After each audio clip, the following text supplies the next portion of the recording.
kecil di langit yang biru.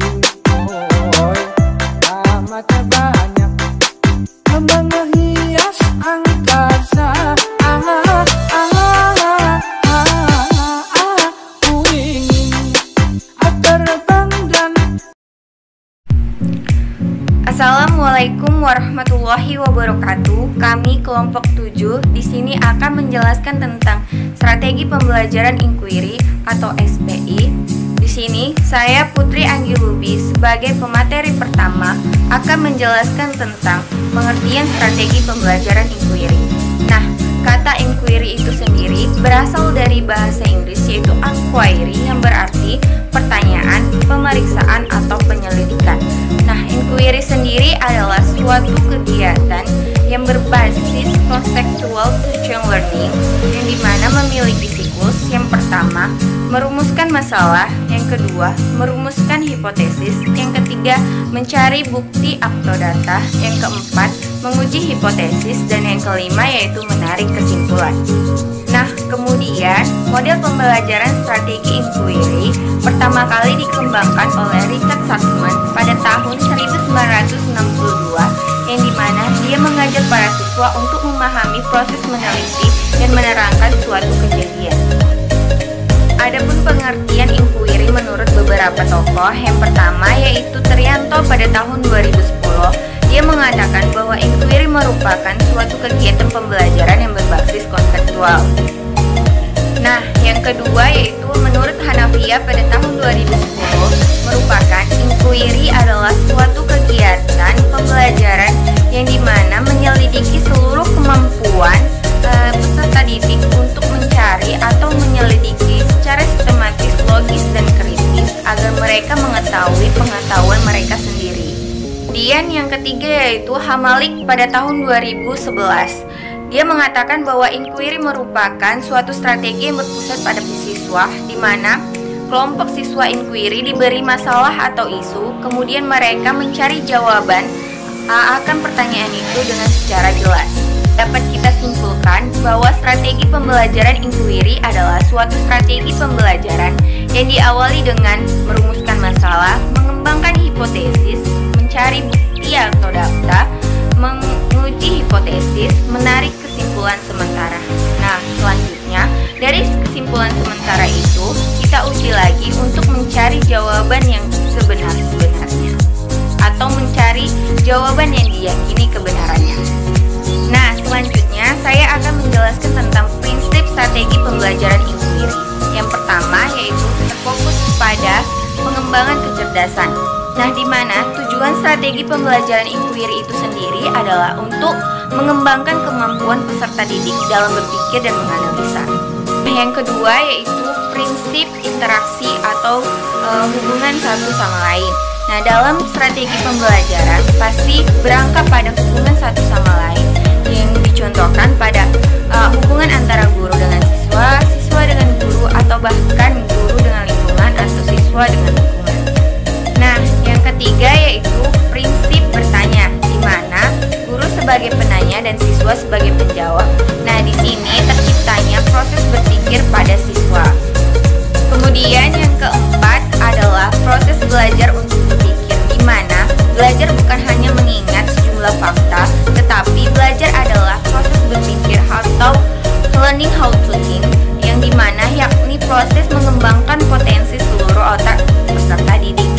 Kemudian yang terakhir adalah prinsip keterbukaan, di mana pembelajaran yang bermakna adalah pembelajaran yang menyediakan kemungkinan sebagai hipotesis yang harus dibuktikan kebenarannya. Demikianlah penjelasan materi dari saya sebagai pemateri pertama. Untuk materi selanjutnya akan dijelaskan oleh pemateri kedua. Terima kasih, lebih dan kurang saya mohon maaf. Assalamualaikum warahmatullahi wabarakatuh. Perkenalkan, nama saya Intan Nur Komariah Manurung. Saya merupakan pemateri kedua. Saya akan melanjutkan penjelasan dari pemateri pertama, yaitu tentang karakteristik strategi pembelajaran inquiry. Ada beberapa hal yang perlu diketahui dalam strategi pembelajaran inquiry ini. Yang pertama yaitu inquiry menekankan kepada aktivitas siswa untuk mencari dan menemukan jawaban. Siswa tidak hanya berperan sebagai penerima pelajaran saja, tetapi siswa ikut menemukan inti dari pembelajarannya itu sendiri. Yang kedua, strategi pembelajaran inquiry menempatkan guru sebagai fasilitator dan motivator bagi siswanya. Maksudnya, seluruh aktivitas siswa pada saat mencari dan menemukan jawaban akan diarahkan oleh guru tersebut. Dengan begitu, guru juga akan memberikan motivasinya kepada siswanya yang mana bisa menimbulkan rasa percaya diri dari siswa tersebut.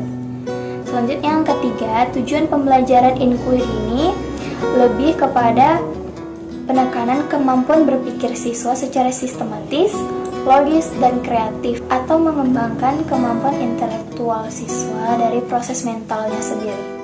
Selanjutnya yang bagian C yaitu langkah-langkah sistem pembelajaran inquiry. Ada 6 langkah yang digunakan dalam sistem pembelajaran inquiry. Yang pertama yaitu tahap orientasi.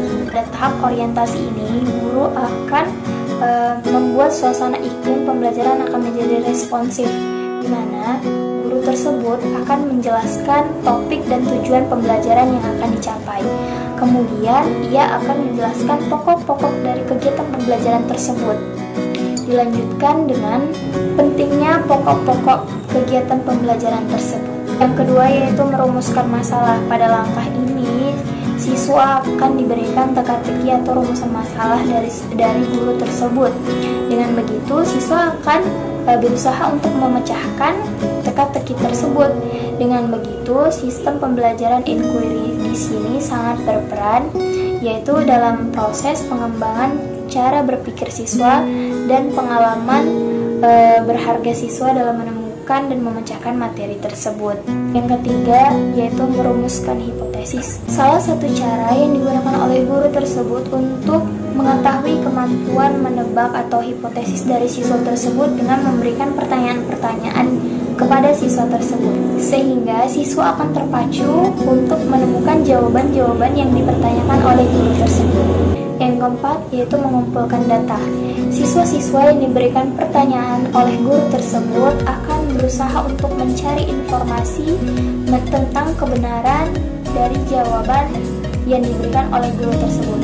Dengan itu, siswa akan mengumpulkan semua data-data untuk membuktikan kebenarannya. Kelima yaitu menguji hipotesis, di mana siswa akan menentukan jawaban yang diperoleh dari data-data atau informasi yang sebelumnya sudah diterima melalui proses pengumpulan data. Di menguji hipotesis ini, kemampuan berpikir rasional siswa akan terkumpul, di mana dia tidak hanya menuliskan jawaban tersebut berdasarkan argumentasi saja, tetapi siswa akan menulis jawaban sesuai dengan data atau informasi yang ditemukan sebelumnya. Selanjutnya yang keenam yaitu merumuskan kesimpulan. Siswa akan merumuskan temuannya yang diperoleh dari hasil pengujian hipotesis tadi. Untuk menarik kesimpulan, guru bisa memberikan atau memberitahu data mana yang relevan. Sekian dari saya, dilanjutkan oleh pemateri ketiga yaitu Fajar Wadayasi. Terima kasih. Wassalamualaikum warahmatullahi wabarakatuh.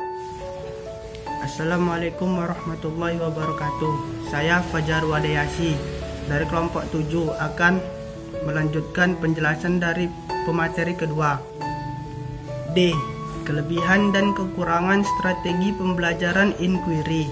Strategi pembelajaran inquiry merupakan strategi pembelajaran yang banyak dianjurkan karena strategi ini memiliki beberapa keunggulan di antaranya. 1. Strategi ini merupakan strategi pembelajaran yang menekankan kepada pengembangan aspek kognitif, afektif, dan psikomotorik secara seimbang, sehingga pembelajaran melalui strategi ini dianggap lebih bermakna. 2. Strategi ini dapat memberikan ruang kepada mahasiswa untuk belajar sesuai dengan gaya belajar mereka. 3. Strategi ini merupakan strategi yang dianggap sesuai dengan perkembangan psikologi belajar modern yang menganggap belajar adalah proses perubahan tingkah laku berkat adanya pengalaman. 4. Keuntungan lain adalah strategi pembelajaran ini dapat melayani kebutuhan mahasiswa yang memiliki kemampuan di atas rata-rata. Artinya, mahasiswa yang memiliki kemampuan belajar bagus tidak akan terhambat oleh mahasiswa yang lemah dalam belajar. Selain itu,